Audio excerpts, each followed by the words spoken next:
Hello दोस्तों, मैं MA Shubham Kumar complete notes trust our channel में आपका स्वागत करता हूं।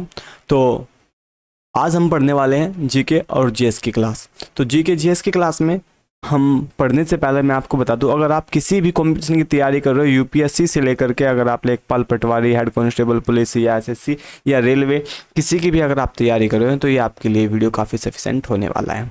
तो चलिएगा, आज मैं आपको बताता हूँ हार्ट के बारे में कि किस प्रकार से जो एक आदमी का हृदय होता है वो किस प्रकार से कार्य करता है। ये रियल हार्ट है और ये फिगर में है। तो चलिएगा, तो सबसे पहले में जो वास्तविकता से जो हमारा टॉपिक होना चाहिए वो होना चाहिए परिसंचरण तंत्र, यानी कि सर्कुलेटरी जो सिस्टम होता है वो किस प्रकार से कार्य करता है, किस प्रकार से उसकी खोज हुई है, उसके पार्ट्स उसे बांटा गया है, किस प्रकार से फिर ये हमारा जो हार्ट है इसको डिवाइड करके हमें दिखाया गया है, इस पे स्टडी हुई है। तो चलिएगा, मैं सबसे पहले मैं आपको लाइन टू लाइन पढ़ के बताता हूँ, और जो मुझे लगेगा कि बीच में मुझे पहले ये बताना चाहिए फिर मैं वो बताऊंगा आपको।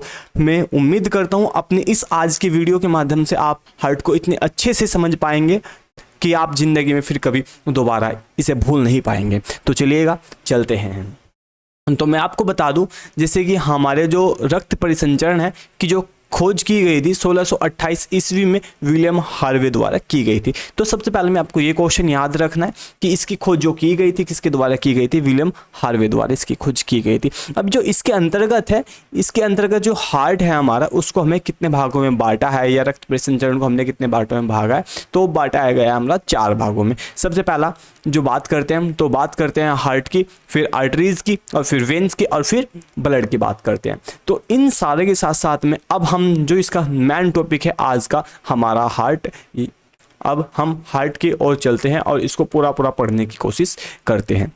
तो सबसे पहले में यहाँ पे आपका जो हार्ट है यानी कि दिल है, अगर मैं बात करता हूँ ये किस प्रकार का है, ये एक थैलीनुमा है।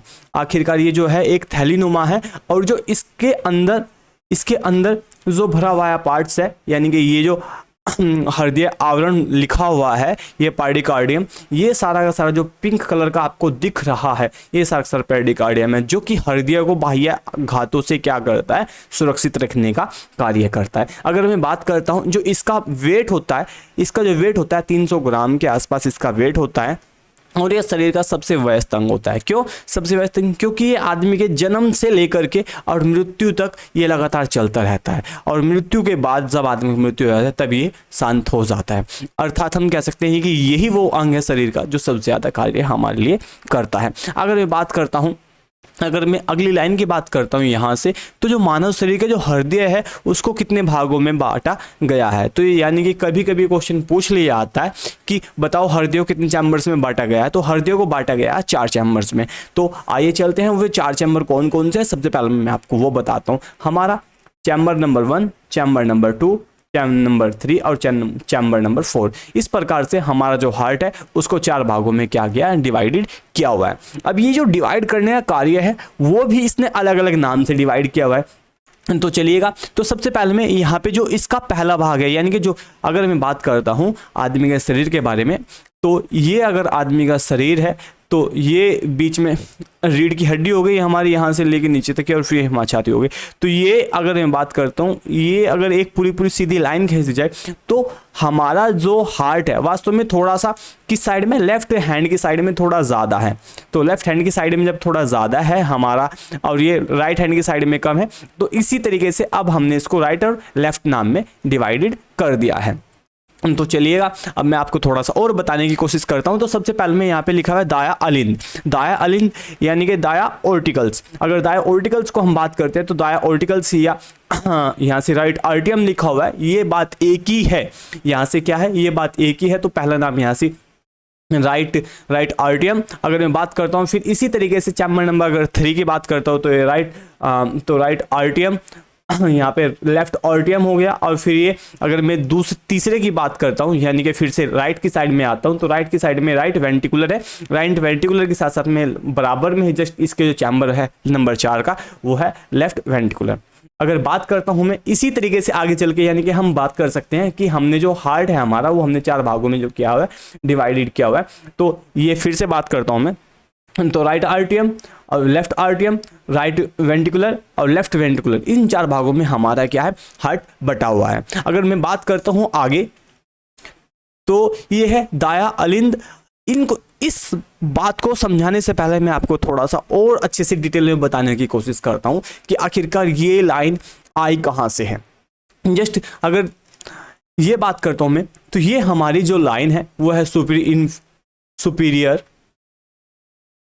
Vena cava, superior vena cava. ये हमारी आर्टरी है जिसको हम महाधमनी के नाम से जाना जाता है। अगर मैं इसकी बात करता हूं तो ये इन्फीरियर है, इन्फीरियर वेना केवा है। अब देखो ये आप यहाँ पे अच्छे से देख पाओगे, ये यहाँ पे क्या है, ये सुपीरियर वेना केवा है और ये क्या है हमारा इंटीरियर वेना केवा। यानी कि जो ब्लू कलर, जो हमारी ये नीली कलर की या ब्लू कलर की हमें क्या चमक रही है, जो आर्टरी चमक रही है, नस चमक रही है, वो पूरी पूरी क्या है, वो पूरी की पूरी क्या है, एक नस है। और इसका कार्य क्या है, इसमें क्या होता है, इस आर्टरीज में जो हमारा शरीर होता है ना, हमारे शरीर के सारा का सारा वर्ड इसके अंदर आता है और नीचे से भी इसके अंदर आता है। अब यहाँ से, अब ये जो ब्लड आया है हमारे शरीर में, वो आया है गंदा ब्लड। अब गंदा ब्लड का क्या मतलब है यहाँ से, अब हमारे शरीर में होता क्या है, अब हमारे शरीर में होता ये है कि जब हम सांस लेते हैं, वास्तव में जब हम सांस लेते हैं तो हम अपने पूरे शरीर में 100% हम मानते हैं कि एक सांस में हम 100% पूरी पूरी जो वायु का मिश्रण है उसको अपने अंदर लेके जाते हैं। उसमें नाइट्रोजन का 78% हम अपने शरीर में से क्या कर देते हैं, अपने शरीर में लेते हैं और सेम टू सेम उसको ही बाहर निकाल देते हैं। अब जस्ट इसके बाद में अगर दूसरी गैस की बात करता हूं तो इसी में ऑक्सीजन भी है। अगर ऑक्सीजन की गैस की बात करते हो तो ये हम 20 से 21% के आसपास हमें हमारे वातावरण में, जस्ट ये जो 20 से 21% की जो गैसेस है, अब ये क्या करती है, ये टूट जाती है और ये जब हमारा हार्ट होता है ये टूट जाती है CO2 में। और ये CO2 क्या होता है, ये CO2 हमारे शरीर में मिल जाता है और ये 3 से 4% बन के वास्तव में जो ये वातावरण में है वो है 0.03%। बट जब ये 0.03% है और जब ये हमारे शरीर से बाहर निकलती है तो तकरीबन 4 से 5% तक की ये बन जाती है CO2। तो इस प्रकार से हम कह सकते हैं जब हम ऑक्सीजन छोड़ते हैं अपने शरीर से तो वो 15 से 16% के आसपास ऑक्सीजन को छोड़ देते हैं बाहर। तो सबसे पहली बात है कि हम ऑक्सीजन को कितना कन्वर्ट करते हैं, CO2 के माध्यम से। तो CO2 हमारे हार्ट के माध्यम से CO2 कितना कन्वर्ट होता है, तो हमारा जो कन्वर्ट होता है फेफड़ों के माध्यम से, लंग्स के माध्यम से, जितना भी हमारा ये चैनिंग होता है, तो चैनिंग कितना होता है, ये 3 से 4% के आसपास में ये CO2 में बदल जाता है। और यहीं पे अगर मैं ऑक्सीजन की बात करता हूं तो ऑक्सीजन तकरीबन 16% के आसपास में ये रह जाता है। तो अब ये क्या हो गया, ये जो CO2 है, ये CO2 ही हमारे दरअसल पूरे ब्लड में चला जाता है। अब ये देखिएगा, अब ये जितने भी ब्लू लाइंस है, ये ब्लू वेन्स चमक रही है, ये आर्टरी और ये हमारे ब्लड के अंदर, ये सारी की सारी क्या कर रही है, ये हमारे पूरे शरीर का जितना भी गंदा ब्लड है वो ला करके हमारे हार्ट को दे रही है, जिनको हमने नाम दिया है सीरा। जिनको हमने क्या नाम दिया है, जिनको हमने नाम दिया है सीरा। अब चलते हैं हम, और दूसरी अगर मैं बात करता हूं इसी तरीके के, अब ये तो हो गई हमारे ब्लू लाइंस के बारे में। अब दूसरी जो लाइंस है वो क्या है, वो है कि ये जितने भी रेड कलर की है इसमें पूरा जो CO2 गैस नहीं है हमारे ब्लड के अंदर, यानी कि ऑक्सीजन गैस है। अगर मैं बात करता हूं इसी फिगर के बारे में फिर से, तो अब जितने भी इसमें इस रेड वाले पोर्शन में जितनी भी हमारे शरीर में गैस आई है वो ऑक्सीजन के साथ आई है, और जब वो ऑक्सीजन के साथ आती है ना तो प्योर हो जाता है। अब ये जो पूरी प्रक्रिया इसी को मैं आपको समझाने वाला हूं यहाँ पे। तो चलिएगा आगे एक एक लाइन की और डिमांड करते हैं। अब देखते हैं, तो मैंने आपको बताया कि जो CO2 है, अब जो CO2 के साथ में हमारा जो ब्लड है, जब वो इन्फीरियर वेना केवा और सुपीरियर वेना केवा के माध्यम से हमारे हार्ट तक पहुंच जाता है, तो फिर क्या करता है, ये जो हार्ट जाता है, ये जो खून को लेकर के आता है, ये इधर से आता है और ये इधर से आता है। तो ये क्या करता है, ये राइट अलिंद में यानी कि ये वाला जो है राइट आर्टियम में ये हमारे उस ब्लड को छोड़ देता है ला करके। अब ये एक बारगी में 70 mm यानी कि मिलीलीटर, सॉरी 70 मिलीलीटर तक का ब्लड यहाँ पे हमारे शरीर में छोड़ देता है। तो अब क्या होता है, ये जो ब्लड है, अब ये ब्लड जाएगा चैम्बर नंबर 1 से लेकर के चैम्बर नंबर 2 तक। तो जो चैम्बर नंबर 2 के लिए रास्ता रोकने का जो कार्य किया है वो किया है इन दो पत्तियों ने। अगर आपके सामने दो पत्ती ऐसी दिख रही होगी इन्होंने, तो इसी को ही अब जो नाम दे दिया गया जिसके बारे में मैं आपको बात कर रहा हूं, ये दाया अलिंद और जो दाएं अलिंद यानी कि राइट आर्टियम से लेकर के और जो राइट वेंटिकुलर तक के जो कपाट है उनको क्या बोला जाता है, उनको बोला जाता है त्रिवर्णी कपाट यानी कि ट्राइकैप्सिड वोल्व इनको बोला जाता है। यही आपको मैं चाहता हूं आप इसको इंग्लिश में याद कीजिएगा, ट्राइकैप्सिड वोल्व, इसी को ही हम क्या बोलते हैं, इसी को बोलते हैं ट्राइकैप्सिड वोल्व।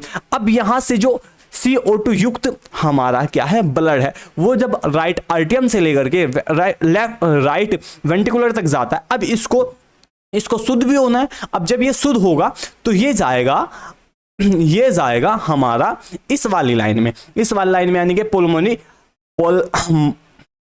पुल्मोनरी वेव्स के आर्टरी के माध्यम से अभी आगे की ओर बढ़ेगा। अब ये यहां पे भी इसी प्रकार से कपाट बने हुए हैं, तो इस कपाट को हमने क्या बोला गया है, पल्मोनरी वॉल्व्स इनको बोला गया है। अब देखते हैं कहीं पे लिखा हो तो हाँ ये रहा। अब ये जो कपाट है हमारी पल्मोनरी वॉल्व्स, यानी कि यहां से जब हमारा CO2 युक्त जो ब्लड है वो यहां से आता है, फिर वो घूम करके हमारा जो पल्मोनरी आर्टरी है उसके जाने से पहले ये एक वोल्व से होकर गुजरता है। जिस प्रकार से ये सारा का सारा ब्लड इस वोल्व के माध्यम से इसमें आया है, हमारा राइट वेंटिकुलर में आया है, इसी प्रकार से ये जो ब्लड होगा हमारा किस में जाएगा, ये जाएगा हमारा पल्मोनरी आर्टरी में जाएगा। और पल्मोनरी आर्टरी में जाने के साथ साथ में अब ये जो ब्लड होगा ये हमारा लंग्स के साइड में चला जाएगा, यानी कि फेफड़ों की साइड में चला जाएगा। अब देखते हैं ये रहा। अब ये जो ब्लड है, अब देखते हैं ये जो पुल्मोनरी आर्टरी है हमारी, ये एक तो इधर को भेज दिया गया और एक इसके पीछे को आकर के ये हमारे किस में भेज दिए गए, लंग्स में हमारे ब्लड को भेज दिया गया। अब क्या करता है लंग्स, जब हम सांस लेते हैं ना, जब हम सांस लेते हैं तो अक्सर होता ये है कि हम फेफड़ों के माध्यम से अपना सांस लेते हैं और वही फेफड़े क्या करते हैं, ये जो अभी यहां से हमारा अशुद्ध क्या है, अशुद्ध खून आया है, इसी के साथ साथ में वो ऑक्सीजन युक्त हो जाता है और साथ साथ में जो गंदा खून होता है उसको फेफड़े उसको क्या कर देते हैं, पूर्ण रूप से प्योर कर देते हैं। क्योंकि हम हर बार नई सांस ले रहे हैं और CO2 को भी बाहर निकाल रहे हैं, जो कुछ CO2 रह जाती है वो इसी कारणवश कभी कभी हमारे जो दूसरा खून होता है उसमें ब्लड में मिल जाती है। अब यहाँ पे मिल जाने के बाद में अब क्या करते हैं हमारे ये लंग्स वापस इस खून को हमारे चैम्बर नंबर 3 नंबर में भेज देंगे, यानी कि चैम्बर नंबर 3 का मतलब क्या है मेरा, ये भेज देंगे हमारा लेफ्ट, ये हमारा भेज देंगे लेफ्ट ऑर्टिकल्स में। लेफ्ट ऑर्टिकल्स में आने के बाद में, लेफ्ट आर्टियम में आने के बाद में ये जो अब हमारा ब्लड होगा, ये ब्लड ही हमारा किस में जाएगा, चैम्बर नंबर 4 में जाएगा। चैम्बर नंबर 4 से जाने से पहले अब यही जो मेरा खून होगा, इस खून को ये फिर से कोई वाल्व रोकेगी और वाल्व रोकने के साथ साथ में अब जो ये वाल्व्स होगी, यानी कि जो फिर से वाल्व्स हैं, इन वाल्व को हमने क्या नाम दिया गया है, इनको हमने द्विवल्नीय कपाट नाम दिया गया है, क्योंकि ये हमारे लेफ्ट ऑर्टिकल्स और लेफ्ट वेंटिकुलर के आपस में जो आने वाला हमारा प्योर ब्लड है उसको रोकने का कार्य ये करती है। तो इनको बाइकैप्सिड वॉल्व भी बोला जाता है। तो इनको बाइकैप्सिड वॉल्व ये क्या करती है, हमारे शरीर का जो अभी हाल ही में ब्लड आया है, किसके माध्यम से, लंग्स के माध्यम से जो ब्लड आया है, अब वो क्या करेगा, अब वो ऑल्ट्रा में जाएगा। ऑल्ट्रा क्या है, ये अब जो आप एक बड़ी सी वेन्स देख रहे हैं ये वाली, अब ये क्या करेगा, इसी के माध्यम से ये यहां से जाएगा। बट यहां पे भी एक क्या है, यहाँ पे भी एक वाल्व है। अब ये जो वाल्व होगी इसको भी हमने एक नाम दिया है, इसको नाम दिया है ऑल्ट्रा वाल्व। अगर ऑल्ट्रा वाल्व इसको नाम दे दिया गया, अब ये क्या करेगी, मैं आपको फिर से किसी और फिगर में दिखाने की कोशिश करता हूं।